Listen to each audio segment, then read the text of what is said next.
días, jóvenes y señoritas. Espero que estén bien. ¿Les va bien, no? ¿Les va mal? ¿Por qué les va mal? ¿Han hecho bien el examen? El examen estaba facilísimo, estaba muy sencillo. Solo han fallado uno. Bueno, hay que estar atentos siempre cuando se hacen, pues, las preguntas de los exámenes. Ustedes tienen que tratar siempre de estar predispuestos a recoger todos los datos. Bien, otra cosita. Yo no entiendo por qué hay siempre estos retrasos constantes en el inicio de la clase. Miren que ya son más de las 10 de la mañana. Y como les digo, yo siempre tengo los tiempos bien organizaditos. Entonces, por eso siempre trato de llegar temprano, porque tengo que empezar a la hora y terminar a la hora. ¿Ya? Ahora ya ha pasado una media hora y lamentablemente hay que empezar con el romanticismo. ¿Ya? Vamos a comenzar con ese movimiento. Han demorado media hora. ¿Qué hacen ustedes en tanto tiempo? ¿Alguien estaba parado? Ah, ya, yo he venido a las 10. Sin hacer la pizarra. Mira cómo hablan estos. Cuando he venido, seguían acá todos ustedes. A ver, vamos a comenzar con el siguiente tema. Romanticismo. ¿Todos ustedes son unos románticos? No. Sí son, ¿no? Románticos, claro, se les nota. ¿No son románticos? Qué pena con todos ustedes. Pero bueno, así sea renacentista, pero también eres romántico. El romanticismo existió desde los tiempos más antiguos. Bueno, es que los caracteres nos hacen sentir románticos, pues. El romanticismo es un movimiento literario que tú sabes se opone ¿a qué? Al neoclasicismo. Al neoclasicismo. Ahora, tú dirás, ¿pero por qué al neoclasicismo si el último tema que hemos visto es del Renacimiento? Es que los neoclásicos se oponen a los barrocos.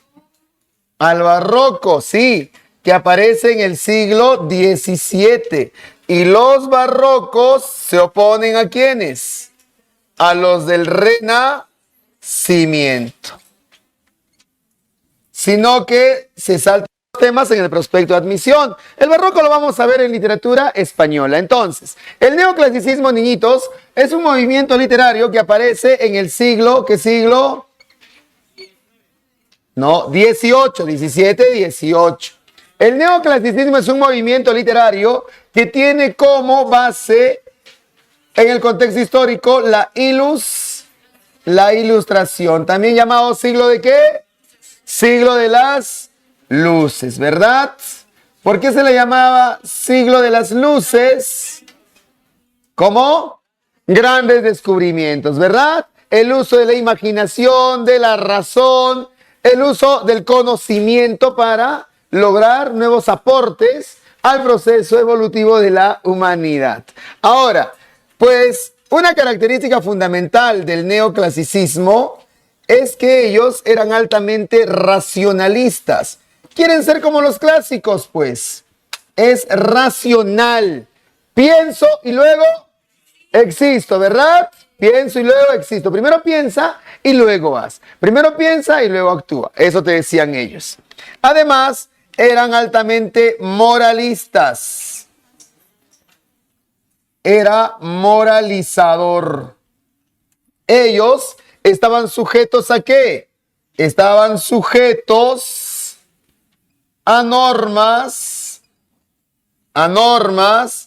y reglas que imponían ¿quiénes?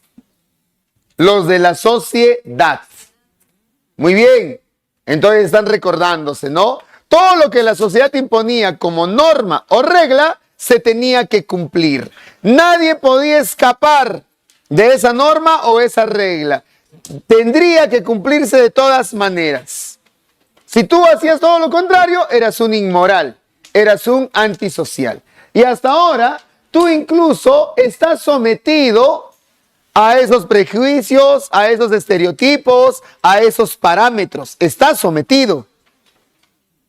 Por ejemplo, los colores no tienen géneros, pero tú, porque la sociedad lo ha determinado, crees que tal color es para la mujer y tal color es para el varón. Entonces, si yo, siendo varón, me pondría un traje de color rosado, tú dirías que soy un afeminado, que tengo una orientación sexual diferente, me molestarías, me harías bromitas, ¿verdad?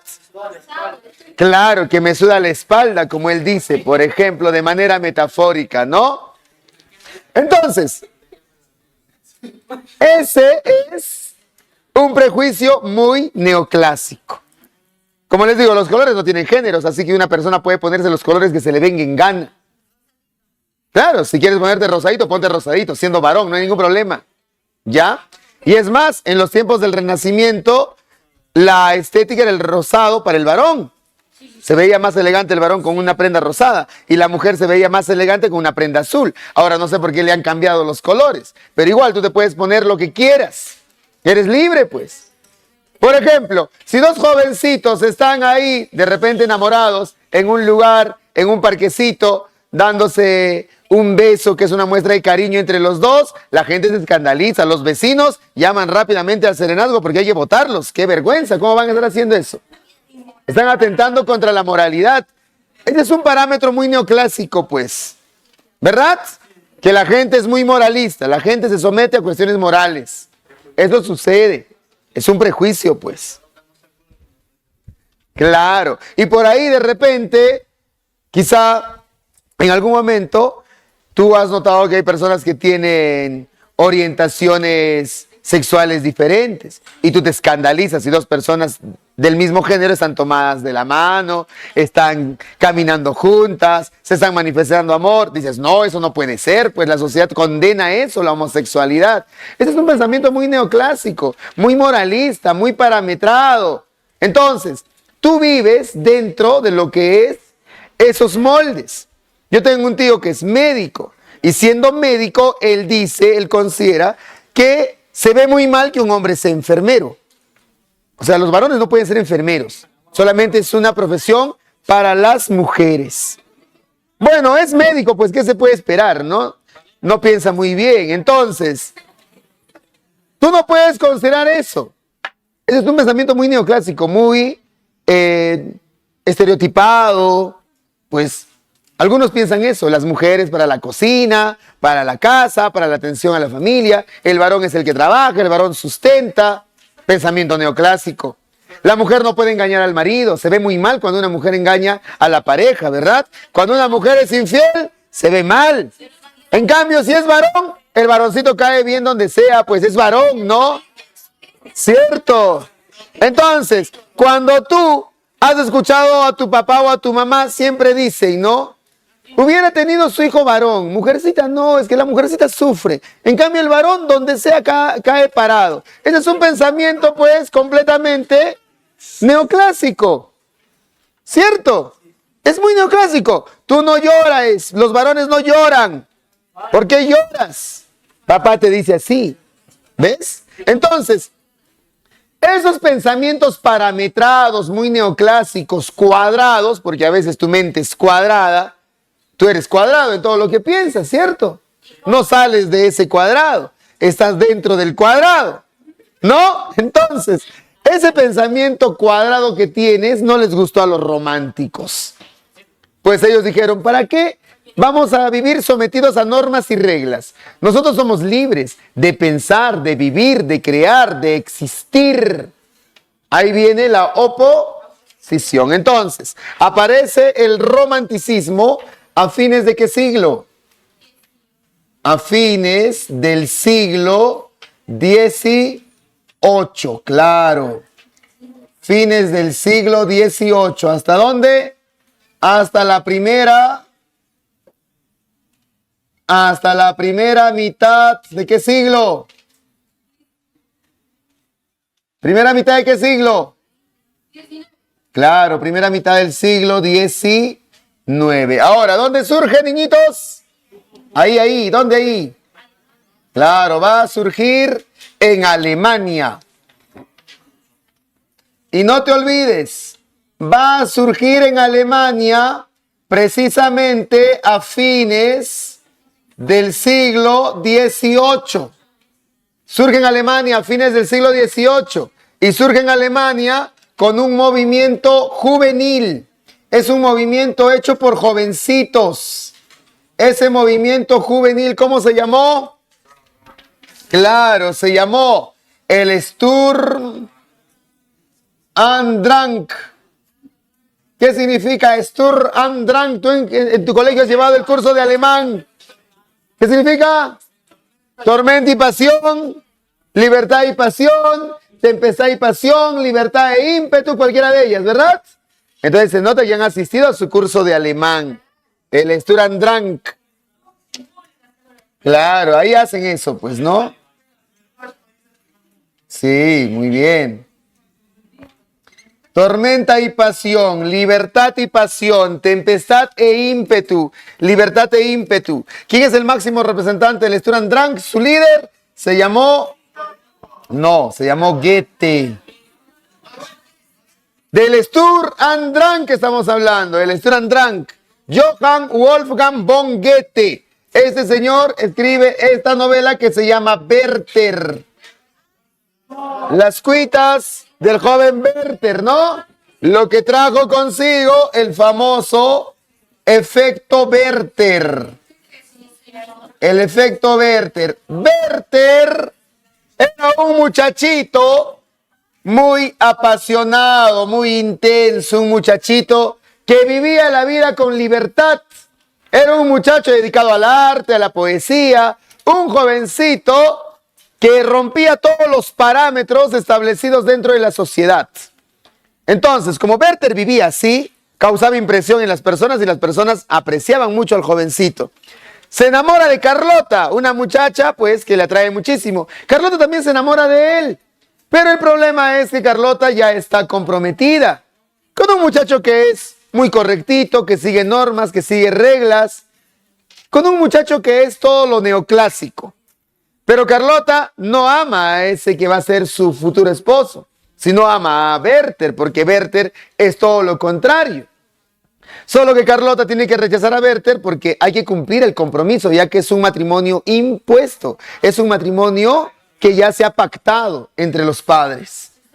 Werther lo que tiene que hacer es salirse de lado. Él dice, yo me tengo que salir de aquí. No, yo no voy a causarle daño a nadie, voy a salirme de lo que es el matrimonio entre Carlota y Alberto. O sea, lejos de hacerle daño a otra persona, él se va a hacer daño. Y se suicida disparándose en la cabeza, se quita la vida. Todos los muchachitos y los jovencitos de ese entonces, de esa época, empezaron a sentir gusto por Werther. Leían la novela y querían ser como Werther. Hablaban como Werther, escribían como Werther, actuaban como Werther, se vestían como Werther y también se suicidaban como Werther. Los varones, más que nada, se disparaban en la cabeza. Las mujeres se aventaban a los ríos y morían ahogadas. En muchos casos, los varones siempre con sus ejemplares de Werther en las manos y las mujercitas también con los ejemplares en los bolsillos de los delantales o entre los vestidos. Entonces, se quitaron la vida alrededor de 2,000 muchachos, 2,000 jovencitos. Por eso se prohibió en ese tiempo la lectura de Werther. Hoy en día ya está permitido que tú lo leas. Pero no te vas a suicidar, porque tú no eres como ellos. Para nada. Ni lees. Claro, por último, ni lees. Entonces, ¿cómo te vas a suicidar? Entonces, ¿por qué tú ya no eres como ellos? Porque los jóvenes de ese entonces eran muy interiorizados, muy emotivos, se dejaban llevar por las emociones, gustaban de la soledad, de vivir en soledad, en medio de la naturaleza, alejados del mundo. Su vida era muy apasionada. Tú ya no eres así. Tú en la soledad te aburres. No quieres estar solo. ¿Pasas tiempo solo? ¿Sí? No pasas tiempo solo, porque el tiempo que estás solo, estás con las redes sociales. Estás hablando con uno o con otro. Estás viendo redes sociales, videitos, cositas que hacen los demás. ¿En qué momento estás solo? Solo es interiorizarse, reflexionar, ver hacia adentro cómo soy, cómo actúo. Eso no haces.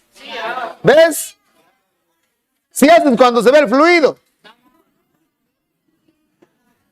Y eso es pues una vez cada 3 años, creo. Entonces, el efecto Werther es eso. La sucesiva muerte de varios jovencitos a partir de esta novela. Werther es la primera novela romántica. Goethe es el precursor del romanticismo y el Sturm und Drang es la base del movimiento que va a alcanzar su auge con Víctor Hugo. Ahí sí van a hablar de Víctor Hugo. Ahora, ¿cuáles son las características del romanticismo? Primera característica, ellos buscan la libertad. En ellos hay ¿qué cosa? Búsqueda de la libertad. Buscaron la libertad, niñitos. Hay que ser libres de pensar, de vivir, de crear, de existir. Eres libre. Eres libre. No tienes que estar sometido a normas y reglas. Pero esa libertad no es una libertad en la cual tú vas a estar haciendo lo que se te venga en gana. Para nada. Tú eres libre, pero siendo libre, eres responsable de tus actos. ¿Cierto? Si en algún momento cometes un error, tienes que hacerte responsable de los actos. Entonces, eres libre para decidir, pues. Y también libre para actuar, pero también tienes que asumir las responsabilidades. ¿Ya? Búsqueda de la libertad. Otra característica que hay en ellos es el subjetivismo. ¿Qué predomina? Claro, el sentimiento sobre la razón. Muy bien.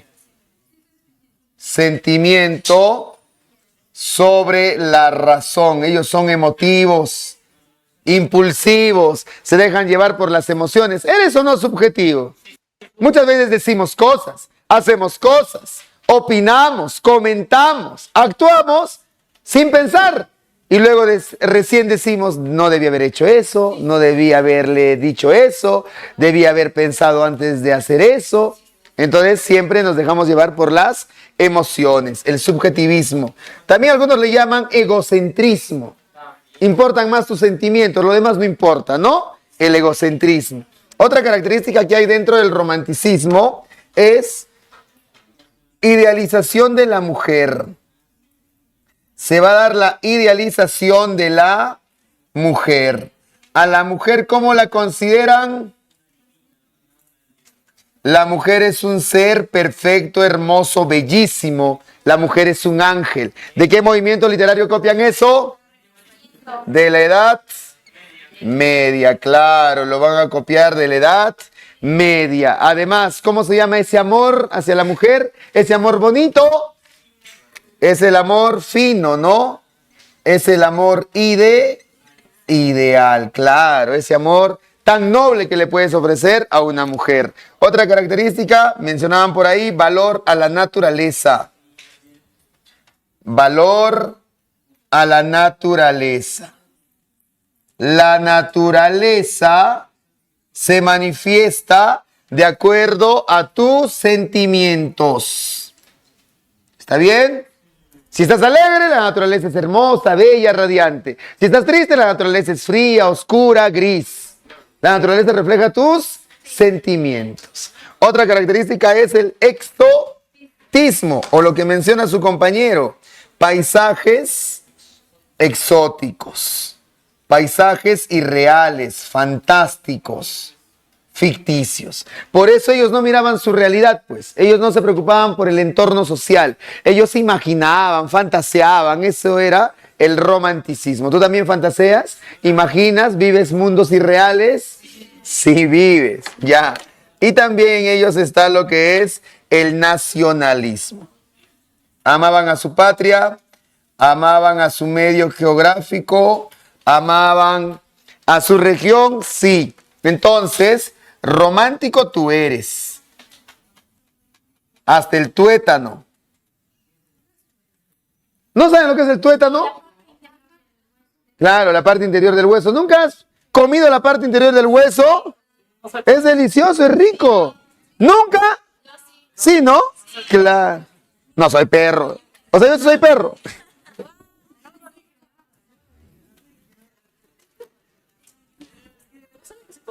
Se come, pues. Tu papá come, tú no comes. ¿No? Ah, ya, pero es delicioso, es agradable. El tuétano, pues. Deben probarlo. Hay cositas ahí que uno puede comer de la res, que es el tuétano, por ejemplo. La grasita. No, está en medio del hueso, pues. El tuétano, ¿no? ¿No han visto en el mercado que venden solamente el huesito y al centro está pues la grasita? Eso lo pones en el caldo y es muy agradable, muy delicioso, ¿cierto? Claro, ¿ves? Algunos comen. ¿Ustedes qué cosa ya comerán ustedes? De repente comen a la carta, pues, ¿no? Un goulash comen ahí, ¿no? Un Le Cordon Bleu comen, disura. Y nosotros comiendo tuétano, qué mal. Así es la pobreza. Bueno, a ver, seguimos. ¿Ustedes son románticos o no románticos? Lo son toditos. Todos, porque todos aman a su patria. Todos aman a su patria. Y todos que no aman a su patria, ¿cómo no van a amar a su patria, a su medio geográfico, al lugar, a la tierra? ¡Qué vergüenza estos de Huanta, dice son! Acá no hay nadie de Huanta. Solamente hay una persona. ¿Tú eres de Huanta? Vives por allá, que es distinto. Solamente ella, ¿no? Ama su plata. Claro, Gabriela no más que de Huanta, los demás nadie. El nacionalismo, entonces, es característica de todos. Ya, y si no eres nacionalista, si dices yo no amo mi patria, no amo mi medio geográfico, al menos pues buscas la libertad, ¿no? ¿Quieres ser libre o no? ¿O quieres seguir viviendo sometido a lo que te dicen tus padres, a las normas y reglas de ellos? No, tú quieres más adelante tomar tus decisiones, quieres vivir de acuerdo a lo que consideres más correcto, tener tus propósitos, buscas libertad. Entonces, ¿eres o no romántico? Sí eres romántico. Ahora, muchos piensan que el romanticismo se relaciona bastante con lo sentimental. Entonces, lo sentimental es una tendencia que nace del romanticismo. El sentimental es el llorón, la llorona.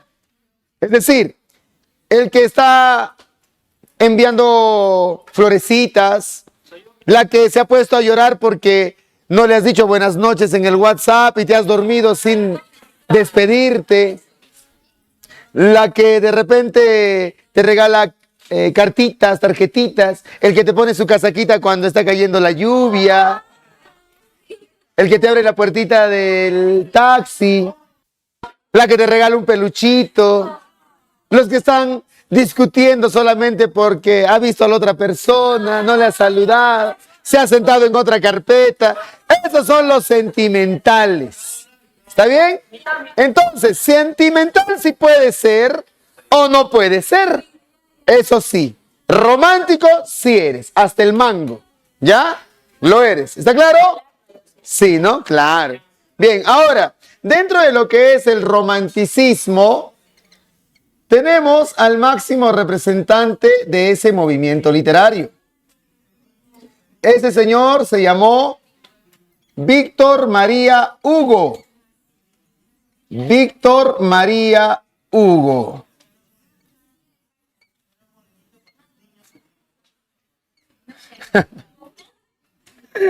Víctor Hugo, ¿ya? Víctor Hugo. Los calificativos. Ustedes me hacen reír.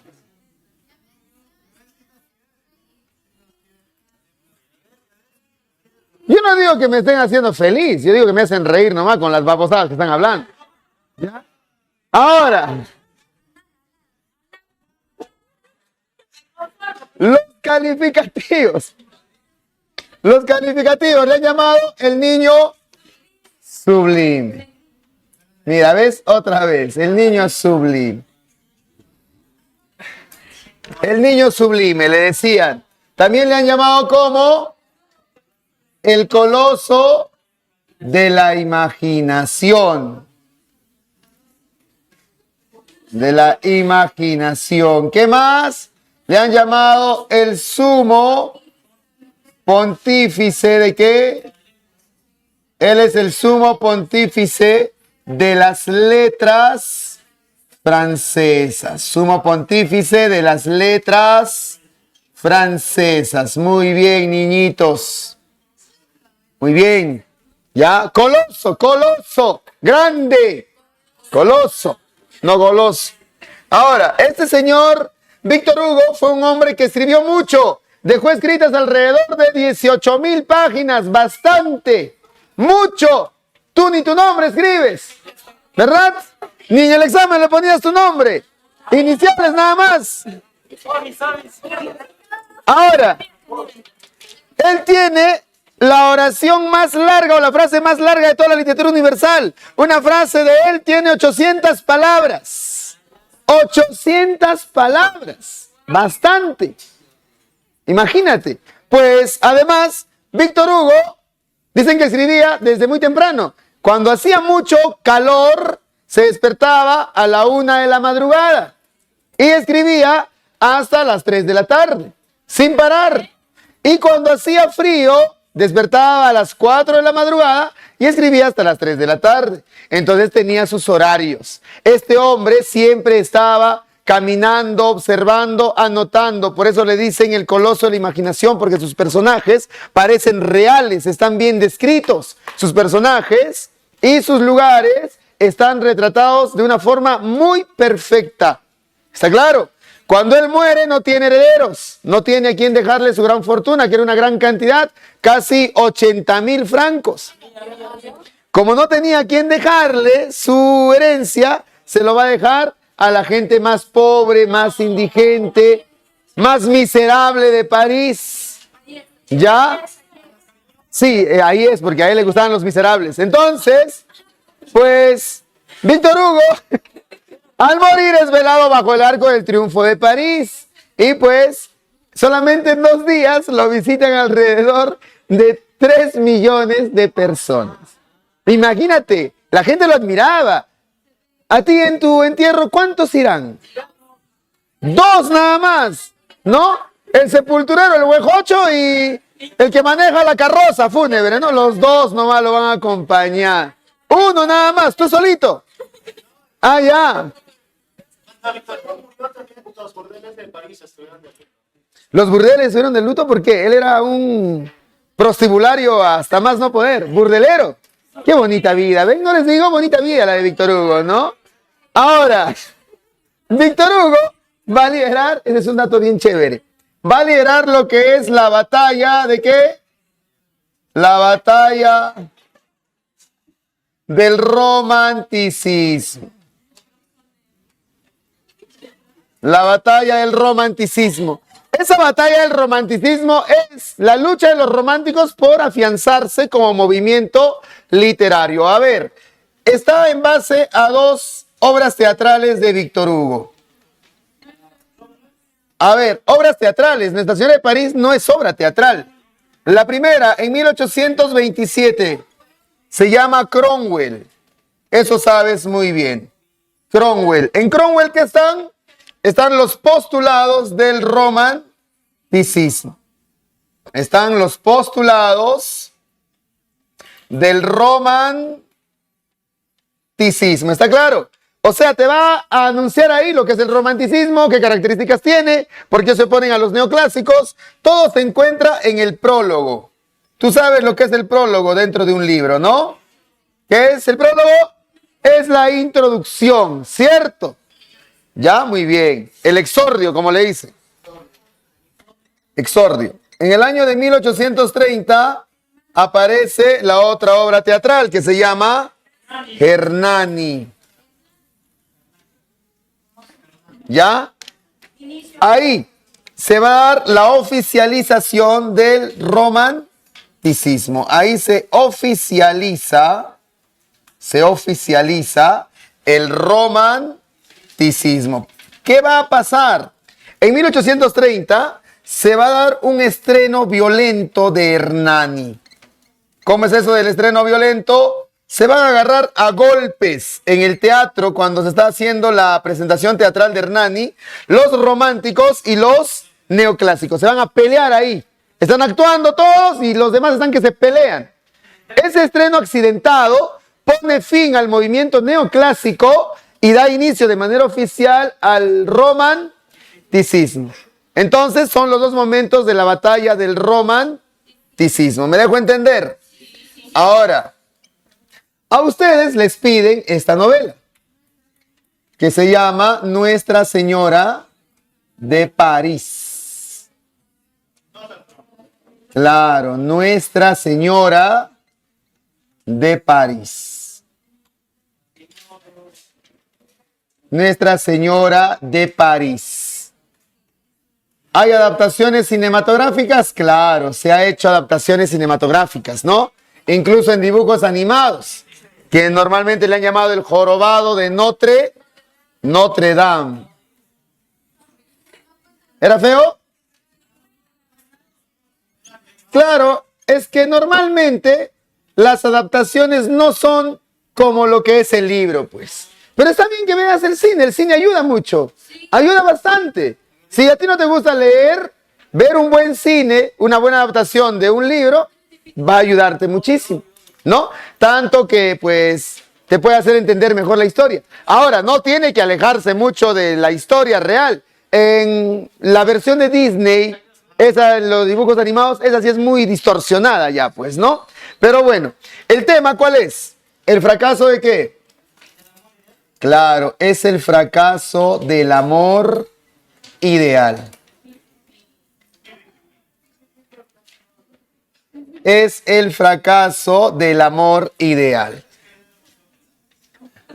No es por eso era más feo.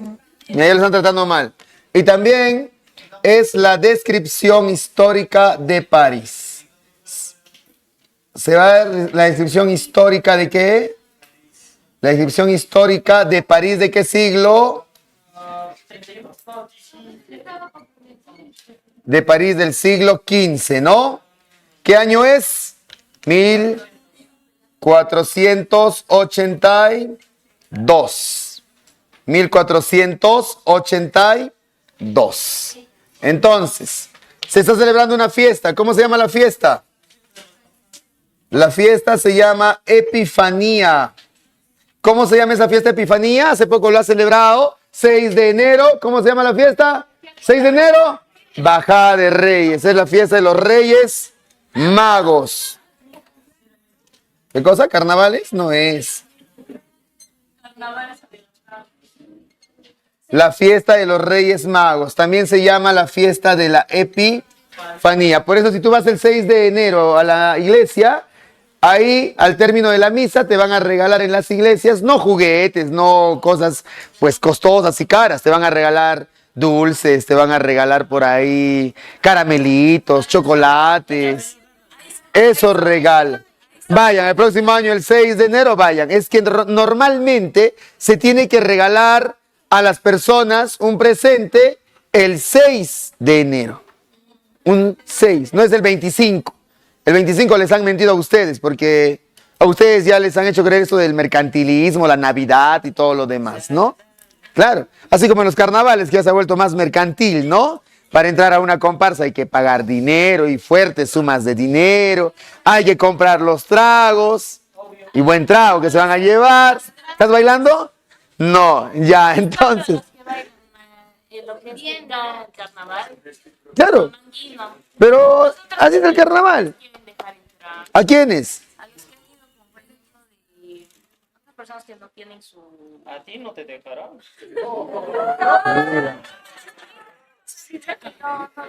No quieren que entren y no les van a dejar. Hay venezolanos también. Sábado, domingo no les van a dejar bailar. ¿Ah, sí? O sea, todos tienen que ser ayacuchanos los que bailan. Bueno, no sé, pero el carnaval se ha vuelto muy mercantilizado, ¿no? Ahora en los días de carnaval va a haber un montón de gente que va a estar, pues, recontraproducida, ¿no? Las mujeres con las pestañas largas, con las uñitas, con el maquillaje. O sea, ya no es un carnaval como antes, pues, ¿no? Pero en fin, igual, como les decía, el tiempo de Navidad actualmente es del 25 de diciembre. Ahí se hacen los regalos. ¿Por qué? Porque ya se ha mercantilizado de esa forma. Pero según lo que es la fiesta de Epifanía, debería ser el 6 de enero, cuando tú le entregas los presentes a las personas. Porque ahí se le entregan los regalos al niño Jesús, pues, ¿verdad? Pero bueno, ahí se va a dar esta historia. Dentro de lo que es Nuestra Señora de París, está esta señorita que se llama Esmeralda. Esmeralda es una gitana. Ella es una gitana. Muy hermosa, muy bella. Su nombre es Inés o Inesita. Inés. Ella simboliza el amor inocente. Ella ama inocentemente a un hombre que prácticamente ni siquiera le corresponde. Un hombre que solamente se quiere aprovechar de ella. Así son esos hombres. Así son los franceses, ¿no? Por eso nunca con un francés. ¿Sí?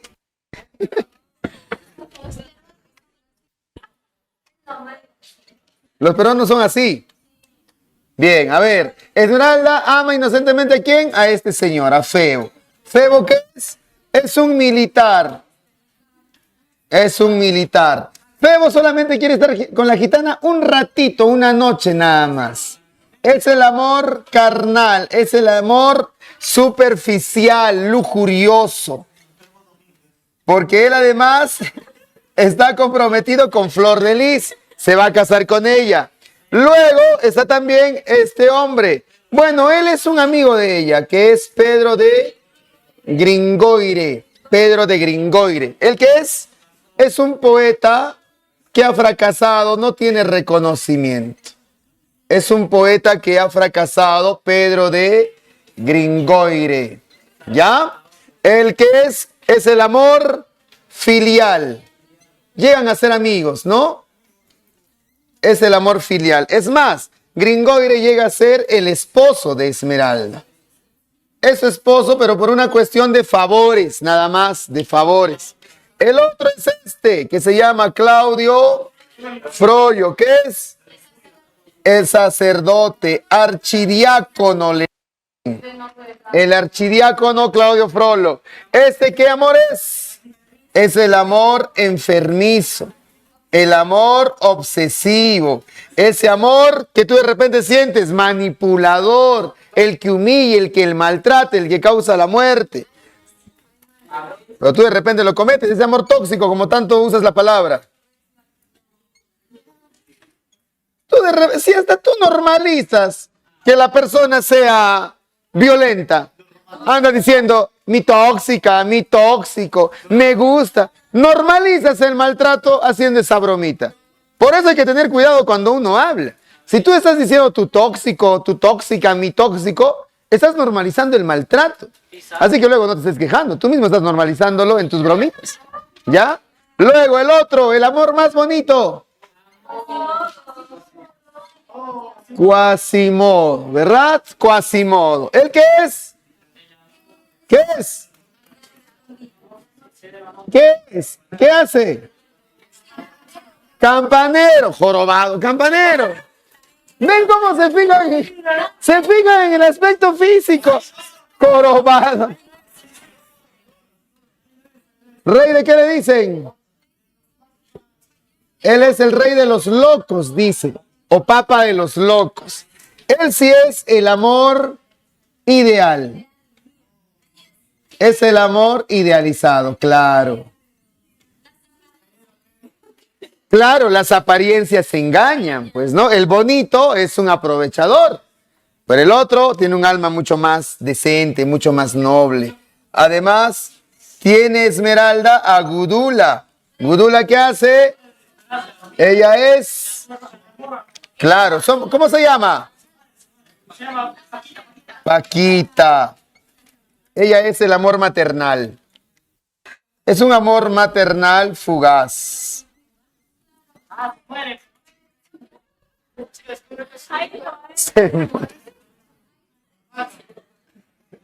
La matan. Ahora, ¿qué fecha estamos?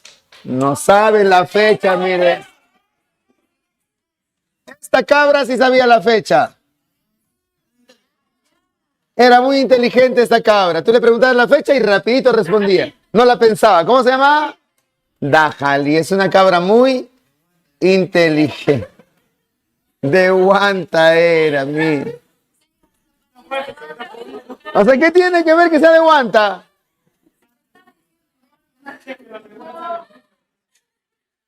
¿Pertenece Esmeralda a qué lugar? ¿Cómo se llama? La corte de los milagros. Donde el ciego ve, ¿no? El líder se llamaba Clopín, si quieres. Ahora, hay escenarios que se mencionan muy aparte de la Catedral de Nuestra Señora de París está, por ejemplo, la Plaza de la Greve. Ahí se lleva a cabo todo. El Palacio de Justicia, la Universidad, pero eso no vamos a mencionar, ¿no? Sino los más importantes, donde se dan los acontecimientos. Y la Torre Roland, porque ahí también se encuentra ese personaje de Paquita o de Gudula. ¿Ya? Bien, entonces voy a contarles Nuestra Señora de París. ¿Hay alguna pregunta hasta ahí? ¿Algo que no ha quedado claro? De repente ustedes por ahí... ¿Allá qué dice? Antagonista. Antagonista. El antagonista es el antihéroe, el malo de la historia. Antihéroe, pues.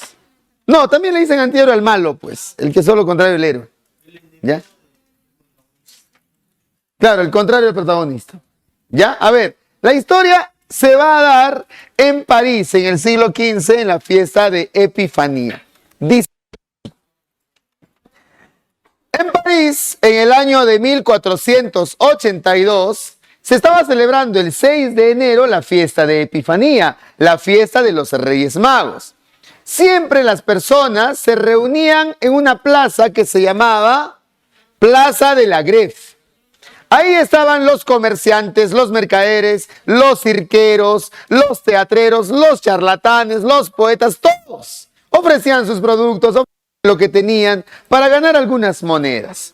Sucede que quien había salido a pasear, a ver, a observar lo que había por ahí, era Pedro de Gringoire. Era un poeta fracasado, un poeta que no había obtenido reconocimiento por su trabajo. Así que caminaba, observaba, miraba, cuando de pronto escuchó que la gente se alborotaba en la puerta de la Catedral de Nuestra Señora de París y gritaban: Quasimodo, el papa de los locos, el rey de los locos, Quasimodo. Habían cargado al campanero de la Catedral de Nuestra Señora de París, a Quasimodo. Lo tenían sobre el hombro y lo iban llevando de un lado hacia otro. Quasimodo, emocionado, saludaba a todos. Seguían gritando: el papa de los locos, el rey de los locos.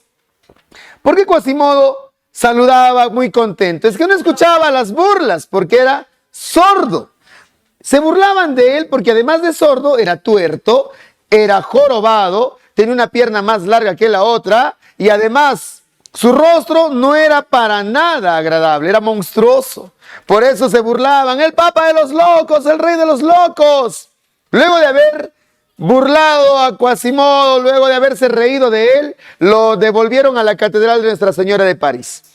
Pedro de Gringoire seguía caminando, seguía andando, hasta que de pronto escuchó que la gente gritaba: Esmeralda, Esmeralda, la gitana Esmeralda. Quería saber entonces Pedro de Gringoire quién era la gitana Esmeralda. Corrió con las personas y quedó parado frente a una muchacha de unos 16 años. Tenía los cabellos negros, largos, completamente ondeados. Tenía unos ojos negros, grandes, bellísimos. Tenía además unos labios rojos muy preciosos y su piel era dorada como la miel, una piel morena, bellísima en toda su apariencia, parecía un ángel. Tenía el cuerpo esbelto, delgado y un vestido blanco que le cubría, un vestido blanco muy sencillo, pero el vestido se movía mientras ella danzaba esas danzas de los gitanos, porque además tocaba la pandereta de un lado hacia otro. Cuando dejó de bailar, dijo Esmeralda: ahora le toca el turno a la cabra Dajalí. Todos dijeron: sí, Dajalí, queremos a Dajalí, queremos a Dajalí. Esmeralda tomó a su cabra. Cuando tomó a la cabra, vieron que era una cabra pues blanca con manchas negras y que además llevaba un chalequito que le cubría el cuerpo. Esmeralda le dijo a Dajalí: dinos, Dajalí, ¿qué hora es? Dajalí levantó la pata y golpeó 5 veces la pandereta de Esmeralda. Y todos dijeron: bravo, bravo, la más inteligente. Es que había adivinado, eran las 5 de la tarde. Nuevamente Esmeralda dijo: ahora, Dajalí, dinos, ¿qué día es? Dajalí levantó nuevamente la pata y golpeó 6 veces la pandereta de Esmeralda. Y todos dijeron: bravo, bravo, la más inteligente. Claro, es que otra vez había adivinado. Era el día 6 de enero, la fiesta de Epifanía. La gente emocionada le aventaba monedas a Esmeralda. Contentos, ella recogía las monedas, tantas monedas que le caían, recogía las monedas, las guardaba donde podía, donde mejor podrían estar las monedas, las guardaba incluso ahí mismo, porque a veces las mujeres ahí guardan su dinero, ¿no? Las que pueden guardarlo, porque a algunas se les cae. Pues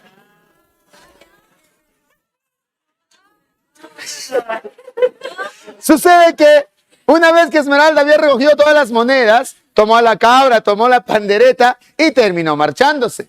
Pues Pedro de Gringoire quería preguntarle quién era y empezó a seguirle. Cuando Esmeralda tomó una callecita oscura, Pedro de Gringoire vio que Esmeralda ahora estaba siendo atacada por un hombre que intentaba llevársela por la fuerza, la arrastraba. Ella luchaba y decía, suéltame, suéltame, auxilio, pedía ayuda, pero ya parecía que la arrastraba con violencia, aún más. Se acercó Pedro de Gringoire y vio que era Quasimodo. Dijo, suéltala. Pero en ese momento Quasimodo, robusto como era, le dio un golpe tan fuerte en el rostro que Pedro de Gringoire cayó hacia un lado inconsciente, desmayado.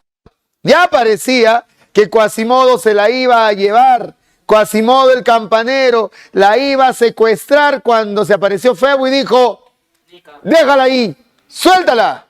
Quasimodo, asustado, empujó a Esmeralda contra el suelo y corrió a esconderse entre las calles oscuras.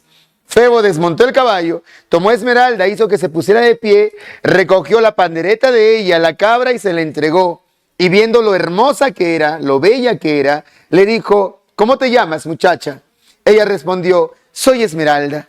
¿Y usted cómo se llama? Viendo también que Febo era guapísimo, de buena apariencia. Y le dijo él, soy Febo, el capitán de los soldados del rey. ¿Quieres que te acompañe hasta lo que es el lugar donde vives? Ella dijo, yo puedo llegar, estoy agradecida. Cuando se iba Esmeralda, volteaba la mirada a cada momento y miraba a Febo. No dejaba de verlo. Febo también la miraba, cómo se alejaba. Había habido una atracción entre los dos. Había visto Febo a una mujer tan bella, pues, y le había gustado. Y Esmeralda también había visto en Febo un hombre tan hermoso y había sentido un gusto hacia él. Pedro de Gringoire despertó luego de varias horas. Despertó en un lugar que era cerrado y oscuro. ¿Cómo habría llegado ahí? Ahí no le había golpeado Quasimodo. Lo más probable es que Febo lo haya aventado a ese lugar. Tanta suerte tenía. Hasta Febo lo había echado ahí. Se puso de pie, se limpió todo el traje, estaba empolvado. Mientras caminaba, notó que había un mendigo que no tenía las dos piernas, que le levantaba la mano y le decía, por favor, una moneda para poder comer. Pedro de Gringoire le decía, no tengo nada que ofrecer. Así como tú, yo también tengo hambre. No tengo ni siquiera un centavo. Siguió caminando Pedro de Gringoire y vio que había otro mendigo que era tuerto. El de más allá era ciego. El otro era manco. El otro era cojo. Todos estaban discapacitados. Mientras seguía caminando, notó algo. Que el mendigo que no tenía las dos piernas lo estaba siguiendo. Vio que el otro que era tuerto veía con los dos ojos muy bien. El otro que era manco tenía los dos brazos. El que era cojo corría. El que era ciego también veía muy bien. Asustado empezó a escapar, a correr. Todos los mendigos se aventaron a él, lo golpearon, lo amarraron y se lo llevaron. La mala suerte le seguía a Pedro de Gringoire. Lo llevaron hasta un lugar llamado la Corte de los Milagros. Se llamaba así porque era un submundo. Era una ciudad debajo de París. Le decían la Corte de los Milagros porque de día los que lo integraban se hacían pasar por mendigos, cojos, mancos, tuertos. Y de noche, milagrosamente, les salía el brazo, la pierna, miraban bien y se convertían en asesinos, en truhanes, en ladrones, en secuestradores, en prostitutas. Pues ahí en la Corte de los Milagros estaba el AMPA de París, la delincuencia de París, toda la lacra de París. El líder era Clopin. Clopin le dijo a Pedro de Gringoire, te has atrevido a entrar en nuestros dominios, ahora vas a morir ahorcado. Pedro de Gringoire decía, no pueden hacerme eso, solamente soy un poeta, no he tenido reconocimiento, ni dinero tengo que ofrecerles, déjenme ir. Clopin decía, espérate, tienes todavía la oportunidad de salvar tu vida. ¿Ves a esas mujeres que están allá al fondo? Si alguna de esas mujeres quiere casarse contigo, serás parte de nosotros. Preguntó entonces Clopán, a ver, mujeres, ¿quién de ustedes quiere casarse con este hombre? Unas mujeres que estaban ahí ebrias, sucias, revolcándose entre sus orines, entre el fango. Decían, no, ¿quién quiere casarse? Que se muera, ahórquenlo. Clopán dijo, nadie quiere casarse contigo, te queda morir. Pues, cuando parecía que lo iban a ahorcar, alguien dijo, espérense, yo me voy a casar con él. Voltearon la mirada y notaron que era Esmeralda. Clopán dijo, ¿estás segura, Esmeralda? Esmeralda dijo, sí, me voy a casar con él. Clopán dijo, está bien, entonces no se hable más. Traigan una tinaja de arcilla. Le dieron una tinaja de arcilla a Clopán. Este la tomó y la aventó al suelo. La tinaja se partió en 4 y Clopán dijo, van a estar casados por 4 años. Así deberían ser los matrimonios, con fecha de vencimiento. Pero uno se casa para la vida. ¿Qué mal ha cometido uno para tener que soportar a una persona toda la vida? No, pues, así no debe ser. El amor cambia. A los inicios nada más es el amor. Te casas, a los 2 o 3 primeros años de casado, te despiertas, ves al costado, Otra vez. ves a la persona con la que te has casado y dices, alegre, ¿no? ¿Cómo amaneciste? A los 5 o 6 años ya, cuando te despiertas, ves a la persona que está a tu costado y le dices, ¿cómo amaneciste? Va cambiando, ¿no? Ya a los 10 años, 11 años te despiertas, ves a la persona que está a tu costado y dices, ¿cómo amaneciste? Así son las cosas. Cambian. Pedro de Gringoire estaba sorprendido. ¿Por qué se había casado la gitana con él? ¿Acaso lo conocía? ¿Ya sabía de él? ¿Antes le había visto? Esmeralda se lo llevó hasta su habitación. Entró ella sola a la habitación, dejó a la cabra, dejó la pandereta y luego al salir de la habitación le dijo, voy a buscar un lugar para que tú puedas pasar las noches. Es que yo me he casado contigo no porque esté enamorada de ti o porque te quiera, sino porque tú has intentado ayudarme cuando intentaban secuestrarme. Y ahora yo también te ayudo, te salvo la vida. Entre los dos ya no hay favores ni deudas pendientes. Se dio cuenta Pedro de Gringoire que solamente podían ser amigos. Y así fueron amigos, se hicieron amigos. Cada vez que Esmeralda danzaba y bailaba para todas las personas en la plaza de la Grif, Pedro de Gringoire estaba cuidando a la cabra de Ajalí. La quería, le hacía pasear, la engreía, le daba de comer, siempre con la cabra. Es que si no hay mujer, al menos hay una cabra. Pues Febo, para poder ganarse la confianza de Esmeralda, había por esos días denunciado a Quasimodo por intento de secuestro. Un juez había sentenciado a Quasimodo a 3 horas de azotes en la plaza de la Gref. Cuando lo llevaron al centro de la plaza de la Gref, la gente lo rodeaba, le insultaban, lo ofendían, le escupían, le aventaban objetos. La gente lo detestaba, era un monstruo, era un ser horrible. Ese ser no debería estar en ese lugar, en esa ciudad. Era lo feo de París.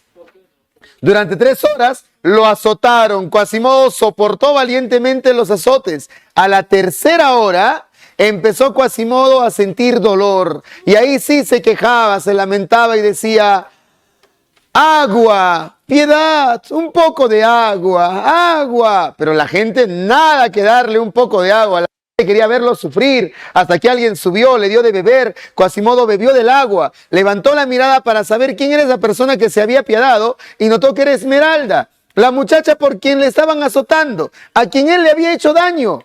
Avergonzado empezó a llorar. Lloró tanto que cuando dejaron de azotarlo, corrió y se escondió en la catedral de Nuestra Señora de París. Febo estaba siempre encantado con Esmeralda y Febo tenía su novia llamada Flor de Lis. Flor de Lis tenía su mansión que daba frente a la plaza de la Gref. Y Febo iba siempre, todas las tardes, a ver supuestamente a Flor de Lis. Pero él se paraba en el balcón de la mansión de Flor de Lis porque desde ahí miraba a Esmeralda, cómo bailaba, cómo danzaba. Una tarde, Flor de Lis le dijo: Febo, mira qué hermoso baila esa gitana, qué hermosa es esa muchacha. ¿Por qué no la llamas aquí a mi casa? Han venido mis primas de visita. ¿Podría la muchacha bailar para nosotras y al menos sacarnos del aburrimiento? Febo entonces, haciendo caso a Flor de Lis, empezó a llamar: Esmeralda, Esmeralda. Esmeralda levantó la mirada. Febo le decía: ven, Esmeralda, ven. Esmeralda, al ver que Febo le llamaba, encantada con ese hombre, canceló su función, dejó de bailar, tomó a la cabra, tomó la pandereta y se marchó hasta la casa donde estaba Febo. Cuando Esmeralda entró, las primas de Flor de Lis, que eran muchachas hermosas, bellas, doncellas, empezaron a sentir mucha envidia por ella, porque Esmeralda era más hermosa que todas esas jovencitas juntas. Esmeralda no tenía comparación en belleza. ¿Y qué hicieron? Como eran unas jovencitas muy engreídas, empezaron a hablar mal de Esmeralda, a tratarla de la peor forma, a humillarla. Viene descalza esa gitana, con esos vestidos completamente viejos y sucios. Además trae una cabra. Debería tener vergüenza. Esmeralda agachaba la cabeza. Mientras estaban tratando de esa manera a Esmeralda, la más pequeña de las primas de Flor de Lis, la más niña, había tomado a la cabra de Ajalí y jugaba con ella. Le había quitado el chaleco que llevaba y de ahí dentro del chaleco de la cabra habían caído unos pequeños cubos de madera. Cubos que tenían a los lados letras. La cabra, al ver los cubos de madera en el suelo, empezó a formar con el hocico el nombre de Febo. Cuando Febo vio eso, se sintió algo incómodo, pero por dentro ya estaba pensando qué hacer. Si la gitana le había enseñado eso a la cabra, es que había una atracción hacia él y él podría aprovecharse de la situación. Él podría aprovecharse de la muchachita. Esmeralda, por su parte, tomó a la cabra, tomó la pandereta, los cubos de madera y se fue completamente avergonzada. ¿Qué has hecho, cabra? ¿Qué has hecho? Se iba. Hoy te como, no se la va a comer. Pobre cabra, ¿no? Ella no sabe, pues. A ella solamente la han adiestrado de esa manera. Pasa que también quien estaba observando a Esmeralda desde lo alto de la torre de la Catedral de Nuestra Señora de París era Claudio Frollo, el archidiácono, el cura de ese lugar. Este estaba enfermo por Esmeralda. Este estaba completamente obsesionado en todo sentido. Gritaba desde lo alto de la torre de la Catedral de Nuestra Señora de París: gitana, tú tienes que ser mía. He renunciado a todo por ti. He renunciado incluso a mis votos religiosos solamente para que tú me pertenezcas. No puedes amar a ningún otro hombre más que a mí. Tienes que ser mía. Vio Claudio Frollo de que Esmeralda siempre estaba acompañada de un hombre. Eso le molestaba, lo tenía celoso, encolerizado. Decía: ¿quién es ese hombre que siempre te acompaña? Le diría al bueno para nada de Quasimodo que lo averigüe, pero ni siquiera te trajo cuando yo se lo pedí. Se dejó asustar por el capitán Febo. Pero voy a averiguarlo yo mismo. Voy a saber quién es ese hombre que siempre está a tu lado. Enfurecido, bajó desde lo alto de la torre de la Catedral de Nuestra Señora de París. Empezaba a empujar a las personas en la plaza de la Greve. ¡Fuera! ¡Fuera! ¡Salgan de mi camino! Cuando los echaba, los botaba, se paró frente a aquel hombre que estaba cerca de Esmeralda, observando cómo bailaba. Le tomó del brazo y le dijo: ¿quién eres tú? Volteó el hombre y le dijo: archidiácono Claudio Frollo, ¿por qué me trata de esa manera? Dijo Claudio Frollo: tú eres el poeta Pedro de Gringoire. ¿Qué haces con esta gitana? Pedro de Gringoire le dijo: ella es mi esposa. Y empezó a contarle todo, cómo se habían casado y todo lo demás. Claudio Frollo dijo: entonces, si es tu esposa, ya se ha entregado a ti. ¿Tú la has tomado como tu mujer? Le decía Pedro de Gringoire: no, nada de eso. Solamente es un matrimonio de favores. Nos hemos ayudado mutuamente. Ella no me quiere a mí. He sabido que está enamorada de otro hombre. Está amando al capitán Febo. Ya se han visto, han hablado. Y esta noche van a encontrarse a las afueras de París, en esa casa de alojamiento. Yo no puedo hacer nada si ella es feliz en buena hora. Eso le molestó más a Claudio Frollo. ¿Cómo Esmeralda va a amar a otro hombre? No puede ser de otro hombre, solamente tiene que ser de él. Empezaba a gritar enfurecido: ella no puede hacer eso, es adulterio, tienes que impedirlo. Se marchó, estaba rabiando por todo lo que había pasado, por todo lo que había escuchado. Esmeralda, enamorada de Febo, no lo iba a permitir. Esa noche Claudio Frollo se vistió todo de negro, bien encapuchado, se paró en la puerta de la casa de Febo a la espera de que éste salga. Cuando Febo salió y empezó a caminar apurado, Claudio Frollo lo seguía. Cuando Febo estaba llegando ya a esa casa de alojamiento donde se iba a encontrar con Esmeralda, Claudio Frollo le dijo: alto ahí, Febo, ya sé que te estás yendo a ver con la gitana Esmeralda, siendo tú un hombre comprometido con Flor de Lis. Febo dijo: quien me habla tiene razón, pero ahora que me voy a ver con ella no va a pasar nada porque no dispongo del dinero para poder pagar la habitación. Claudio Frollo tomó dinero, se lo puso en las manos a Febo y le dijo: ahí tienes el dinero, te lo doy con la condición de que me dejes ver lo que haces con la gitana. Febo aceptó. Es que a Febo no le importaba la gitana, no le importaba su integridad, no le importaba si ella estaba bien, si es que iba a pasar una vergüenza. No, solamente quería tener su momento con la gitana y luego olvidarse de ella, echarla de su vida. Cuando llegaron hasta la habitación, Claudio Frollo se escondió tras de un armario. Había una pequeña abertura de donde se podía observar todo. Es en ese momento que Febo solamente esperó ahí en la puerta. A los minutos se apareció Esmeralda. Cuando Esmeralda entró, pues Febo cerró muy bien la puerta para que nadie les moleste. Ahora estaban los dos aparentemente solos. En ese instante Esmeralda se abrazó a Febo, enamorada, inocente ella. Febo, cuánto he deseado quererte, amado mío. Febo, he esperado este momento para estar a tu lado. Solamente a ti quiero quererte. Me llena de orgullo el saber que tú me amas, que un hombre como tú me corresponde. Voy a sentirme orgullosa mañana yo de saber que tú me has querido, a pesar de que seas un hombre comprometido. Esa va a ser mi gran alegría. Ahí está el subjetivismo. Ella sabe que es un hombre comprometido, pero ella aún así está aceptando la propuesta de Febo. Entonces se está dejando llevar por la emoción. Febo también la abrazaba y le decía: así te voy a amar, Esmeralda, como tú quieres. Solamente a ti te amo. Mi corazón lleva tu nombre. Mi corazón solamente sabe amarte a ti. Eres la única mujer a quien estoy queriendo. Febo sí era un corriente, era un simple. Era un hombre tan mediocre que le decía lo mismo a todas sus amantes, porque amantes tenía por todo lugar. Se aprovechaba Febo de las mujeres. Y a todas les repetía siempre lo mismo. Pues en el momento en el cual Febo abrazaba y besaba a Esmeralda, le iba quitando el vestido. Esmeralda tenía los pechos descubiertos, la espalda desnuda ya, la iba a desnudar. Claudio Frollo estaba ahí observándolo todo y decía: no voy a permitir que ese hombre ponga la mano sobre la gitana. No voy a permitirlo. Molesto, enfurecido, tomó un puñal que cargaba. Se acercó lentamente a Febo sin ser oído y le dio una puñalada por la espalda. Febo cayó al suelo muy mal herido. Esmeralda, al ver a Claudio Frollo vestido de negro, bien encapuchado, también asustada, cayó al suelo desmayada. Pues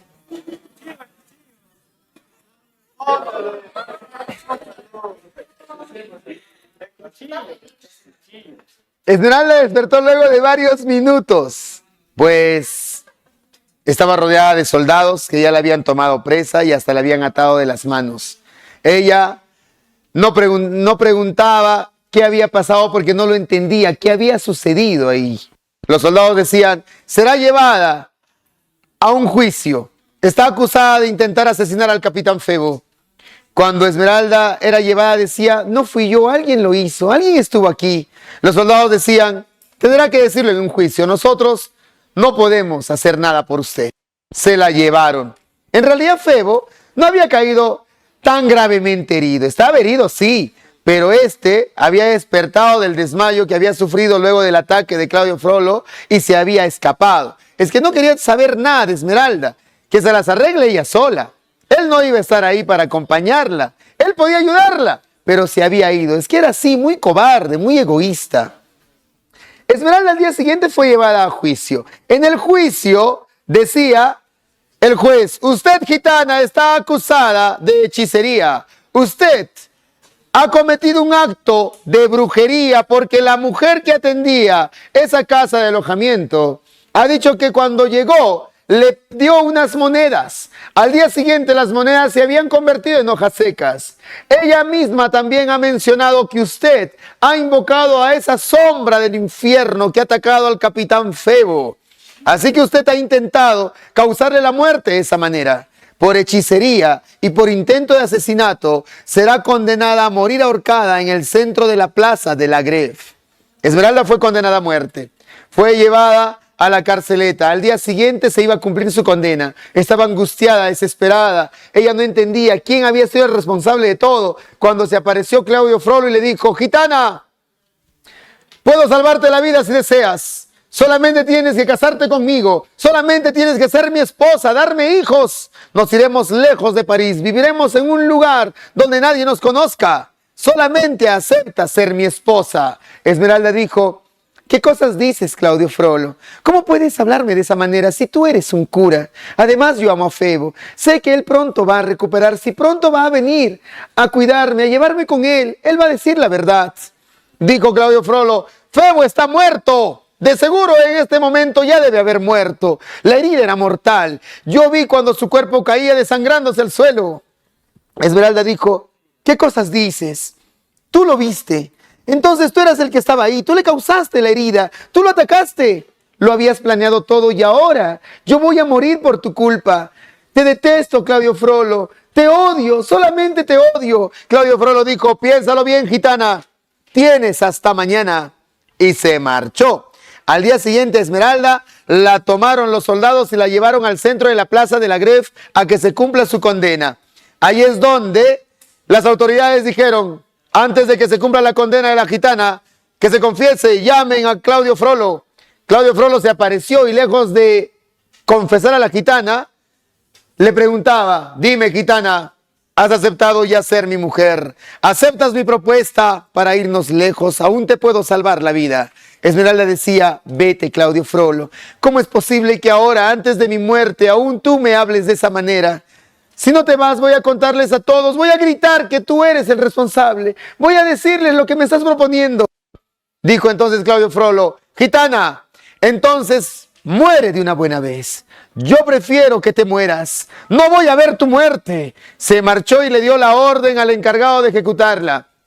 Él se retiró. El hombre encargado de ejecutar a Esmeralda la hizo subir a una pequeña banqueta y luego le acomodó la cuerda alrededor de la garganta. Luego le retiraban la banqueta que tenía debajo de los pies y Esmeralda quedaba suspendida en el aire. Con las manos atadas, solamente movía las piernas con violencia. En los primeros segundos ya parecía que se moría. En la torre Roland, en esa torre para enfermos mentales, gritaba una mujer desesperada: ¡muerte a la gitana!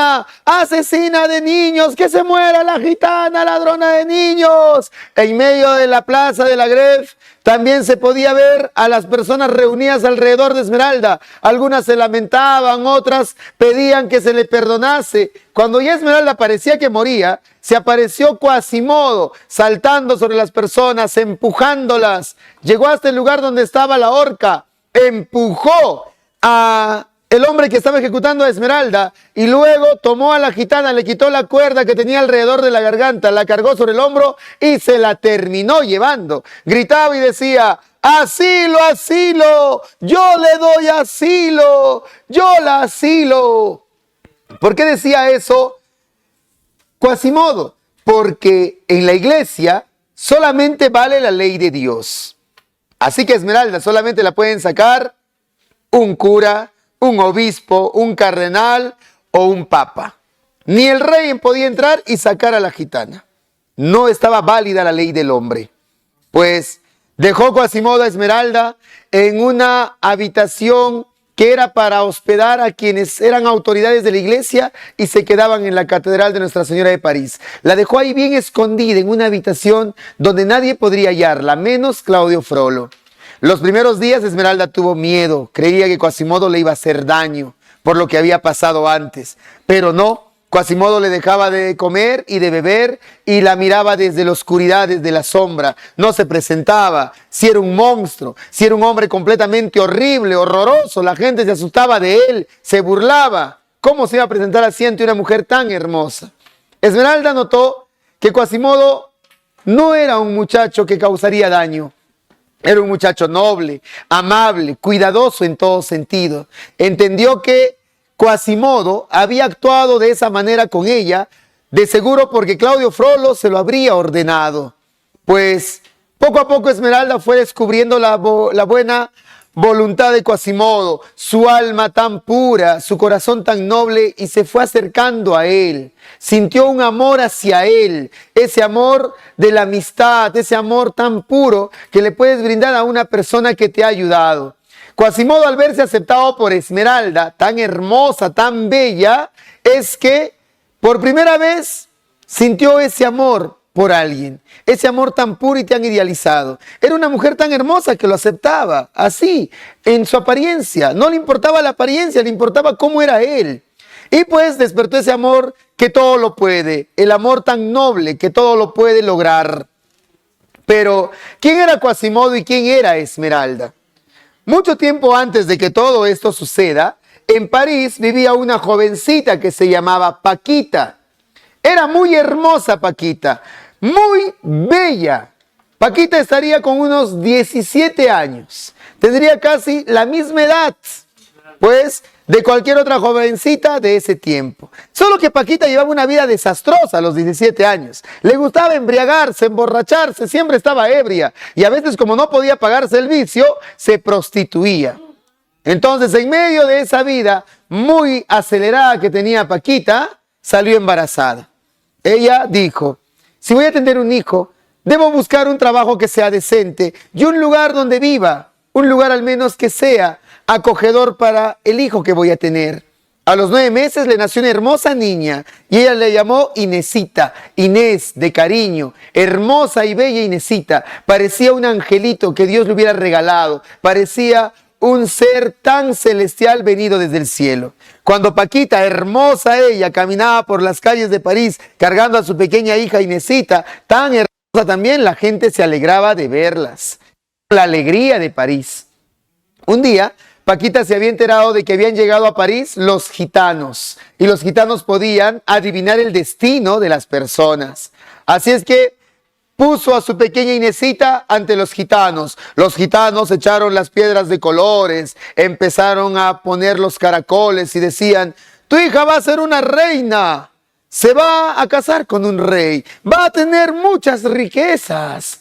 Emocionada, Paquita tomó a Inesita, corrió hasta la casa donde vivía, entró a la habitación que alquilaba, dejó a la pequeña Inesita sobre la cama, luego salió y les empezó a gritar, a contar a todas sus vecinas y vecinos, mi hija va a ser una reina, va a ser una mujer importante, va a tener riquezas, se casará con un rey. Luego de haber gritado tanto, regresó a su habitación, pero vio que la puerta estaba abierta por completo. Supo que algo malo pasaba. Corrió hacia la cama y ya no encontró a Inés, a su hija, no estaba. En lugar de Inés estaba un niño tuerto, jorobado y con una pierna más larga que la otra. Pues ella dijo, Inés, Inesita. Buscó a su hija, no estaba, solamente había un zapatito en el centro de la habitación que se le había caído. Apretó el zapatito, fue donde el hombre que era el dueño de la casa y le dijo, ¿ha visto usted a alguien? ¿Ha visto entrar a alguien? Mi hija Inés ha desaparecido. El hombre dijo, hace un momento entraron unos gitanos y así como entraron se fueron muy rápidamente. Supo entonces Paquita que los gitanos habían llegado hasta ahí y se habían robado a su hija. Los fue a buscar, pero ya no estaban los gitanos, se habían marchado. Gritaba desesperada Paquita, los gitanos se han robado a Inés, a Inesita. En ese momento, muchas personas que les tenían cariño a Paquita y a Inesita dijeron, vamos a seguirlos. Fueron tras de los gitanos durante 2 días. Siguieron el mismo camino, pero no los alcanzaron. Solamente llegaron hasta una hoguera que seguía prendida, que seguía incendiándose. Le dijeron las personas a Paquita, dicen que los gitanos celebran el Sabbat, que es una fiesta demoníaca donde ellos sacrifican siempre a un bebé. Es una fiesta a la brujería. De seguro tu hija ha sido sacrificada. Lo sentimos, ella está muerta. Desde ahí Paquita odió a los gitanos, los odiaba con todas sus fuerzas, los detestaba, tanto así que perdió la razón, se volvió loca y ya no se llamaba Paquita, le decían y estaba recluida en la Torre Roland, esa torre para enfermos mentales. Pues, ¿qué había pasado con ese niño tuerto, jorobado y con una pierna más larga que la otra? Ese niño fue encontrado el día domingo en la iglesia, en la catedral de Nuestra Señora de París, a la hora de la misa. La gente que había asistido a la misa, los que estaban ahí en la iglesia, en la catedral de Nuestra Señora de París, estaban conmocionados. Todos. Ese niño era monstruoso, horrible. En aquel entonces, un cura de 20 años llamado Claudio Frollo salió y les dijo: ¿alguno de ustedes quiere adoptar a este pequeño? ¿Alguien quiere ser su padre y su madre? La gente decía: no, ¿quién lo va a adoptar? ¡Qué horrible ese niño! ¿Cómo lo vamos a tener? Como nadie quería, Claudio Frollo dijo: bueno, yo lo voy a criar. Yo voy a ser su padre, lo voy a adoptar. Claudio Frollo tomó al niño y lo llamó Quasimodo, porque ese domingo se celebraba la fiesta de San Quasimodo. Y Quasimodo creció como un niño muy educado, un niño de buenos modales, un niño que sabía leer, que sabía escribir, un niño respetuoso a las personas, era un niño de una alta calidad humana, espiritualmente una gran persona. Solo que le gustaba tocar las campanas de la catedral de Nuestra Señora de París y con el tiempo se quedó sordo.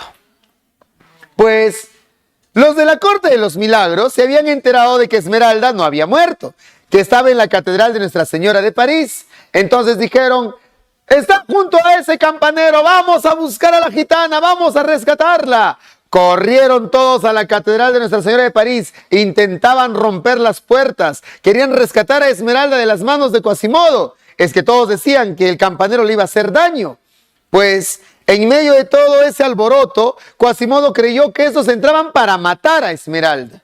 Así que Quasimodo subió a la parte alta de la catedral de Nuestra Señora de París, tomó unas rocas que eran como ladrillos del tiempo de la construcción y también algunos maderos, y todo eso lo aventaba desde lo alto. Las rocas, los maderos caían sobre los de la corte de los milagros, los aplastaban y los mataban.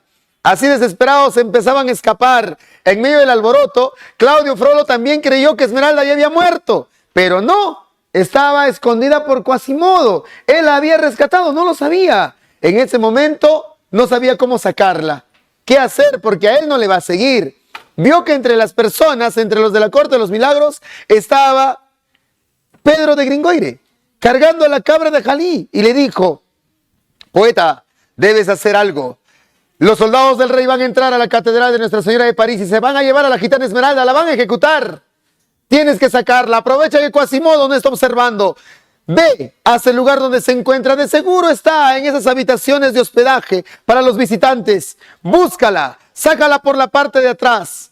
A las orillas del río te voy a esperar yo con una balsa. Eso sí, no le digas a la gitana que te estoy ayudando. Mi reputación está en juego.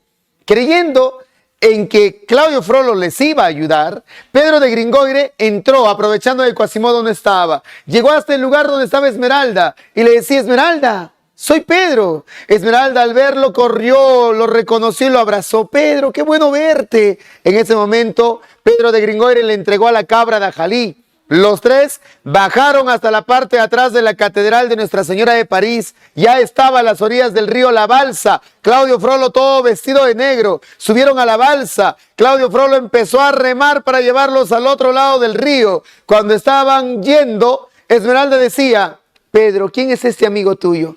Pareciera que lo conociera ya desde antes. Parece que lo he visto antes. ¿Quién es? Pedro de Gringoire decía: no preguntes, Esmeralda. Pronto llegaremos al otro lado y serás libre. Cuando llegaron al otro lado del río, Pedro de Gringoire, más preocupado en Dajalí, en la cabra, la cargó, bajó de la balsa y empezó a caminar. Esmeralda quiso sujetarse del brazo de Pedro de Gringoire, no pudo. Pedro de Gringoire siguió avanzando y perdiéndose en la calle. Como quedó sola, Claudio Frollo se descubrió por completo. Sujetó a Esmeralda de los brazos y le dijo: ahora sí, gitana, ahora sí. Escoge la muerte o mi cama, la horca o ser mi mujer. Esmeralda dijo: estás enfermo, Claudio Frollo. Algo me hacía saber que eras tú, pero eres un hombre muy enfermo. Yo prefiero morir antes de estar contigo. Prefiero estar muerta antes de compartir mi lugar con alguien como tú. Además, yo amo a Febo. No voy a dejar de amar a Febo. Molesto, Claudio Frollo, al verse otra vez rechazado, empujó a Esmeralda contra las rejas de la Torre Roland, esa torre para enfermos mentales. Dijo, gitana, entonces si no me vas a amar a mí, no vas a amar a nadie. Cuando Esmeralda se estrelló contra las rejas de la Torre Roland, Claudio Frollo dijo, Gudula, esa es la gitana que te ha robado a tu hija. Ahí la tienes. Tenla, mátala si quieres. Voy a llamar a los soldados. Se marchó Claudio Frollo. Cuando Esmeralda parecía que se iba a reponer del golpe que se había dado contra las rejas, un brazo salió entre los barrotes y empezó a ahorcarla. ¡Gitana! ¡Devuélveme a mi hija! ¿Dónde la tienes, gitana? ¡Asesinaste a mi hija! Lo único que me has dejado es esto, y le mostraba el zapatito. Esmeralda, al ver el zapato que sostenía Gudula en la mano, buscó dentro del vestido, encontró el zapato que ella tenía colgado de una cuerda como si fuera un dije y dijo, tú buscas a tu hija, yo busco a mi madre. En el zapato de Esmeralda decía, cuando encuentres el par, habrás hallado a tu familia. Gudula, al ver el par del zapato, soltó a Esmeralda, la vio, era hermosa, era bella y le dijo, Inés, Inésita, ¿eres tú, Inés? Esmeralda vio a Gudula. Era una muchacha, al parecer también muy hermosa porque no era tan entrada en años, Gudula. La había tenido muy jovencita ella. Así es que al verla tan hermosa, tan bella, descuidada así por el paso del tiempo, le dijo, madre, ayúdame, ayúdame, madre, unos hombres intentan matarme. Desesperada, Gudula tomó una roca que tenía en la celda y golpeaba las rejas, los barrotes, que empezaron a abrirse un poco más. Esmeralda, que era delgada y pequeña, se metió por ahí y se escondió. Se aparecieron los soldados, avisados por Claudio Frollo. Empezaban a gritar, Gudula, ¿dónde está la gitana? Claudio Frollo nos ha dicho que tú la tenías en tus manos. Gudula decía, se me ha escapado, tienen que buscarla, busquen a esa gitana. Buscaban por todo lugar, no la encontraban. Gritaban los soldados, Capitán Febo, no está. ¿A dónde vamos? Febo decía, busquemos en otro lugar. Al escuchar el nombre de Febo y al escuchar que él hablaba, Esmeralda creía que Febo la estaba buscando para ayudarla. Ella no imagina que Febo es un hombre pues completamente desastroso, ¿no? Un hombre nefasto.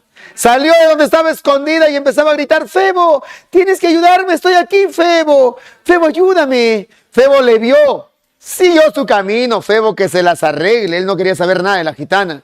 En ese momento, los soldados regresaron y tomaron a Esmeralda por la fuerza, la ataron de las manos y se la llevaban. Gudula, al ver que se llevaban a su hija, salió también de la celda como pudo y empezó a saltar sobre los soldados, les arañaba, los golpeaba, los maltrataba. Los soldados, al ver que Gudula estaba incomodando y molestando, la tomaron por la fuerza, le dieron de golpes entre todos, la golpearon tanto que incluso la empujaron con violencia contra los muros. Ella cedió fuertemente hasta que cayó muerta. Esmeralda fue llevada al centro de la plaza de la Greve. Mientras eso pasaba, en la catedral de Nuestra Señora de París estaba Quasimodo. Estaba en el lugar donde había dejado Esmeralda. ¿Quién se la habría llevado?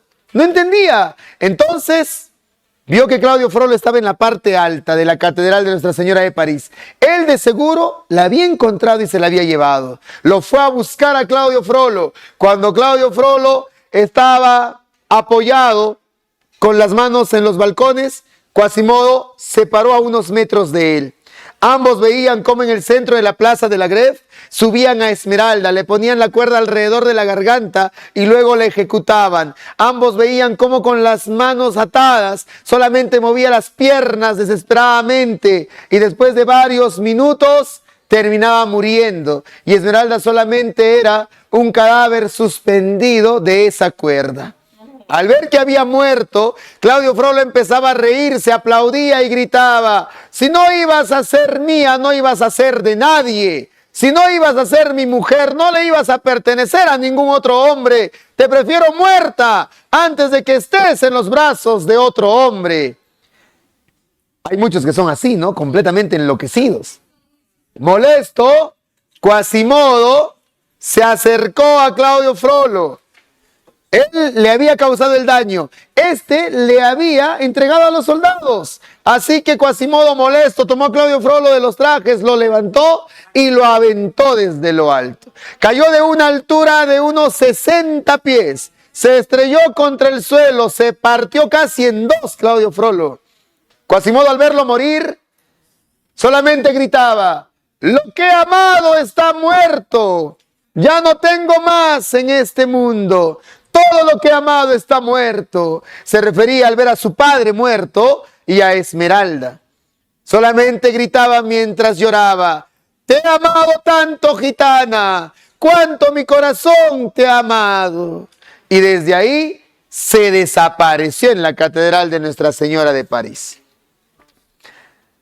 Habían pasado 2 años desde la muerte de Esmeralda, pues todos andaban diciendo que Claudio Frollo había muerto de esa manera, partido en 2, porque le había vendido su alma al demonio. Por eso el demonio le había partido en 2 el cuerpo y le había arrancado el espíritu.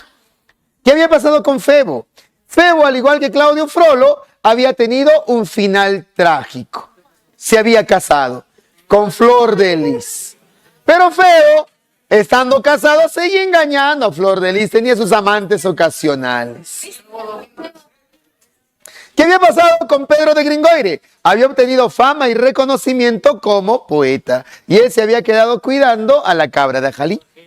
De Quasimodo no había noticias. Pues por esos días, por ese tiempo, habían ahorcado a un hombre. Y a todos los condenados a muerte, una vez que eran ahorcados, los aventaban debajo de la catedral de Nuestra Señora de París, que era como una especie de gran cementerio. Ahí los botaban, ahí los dejaban.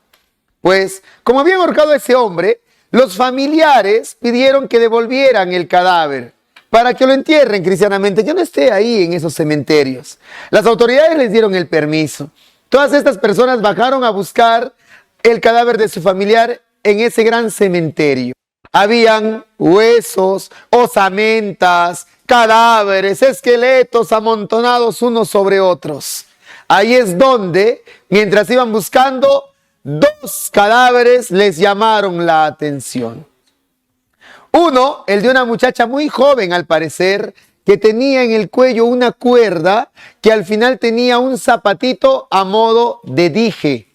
Les sujetaba fuertemente a este cadáver, que incluso tenía unos vestidos blancos viejos, ya muy sucios, que se estaban destruyendo.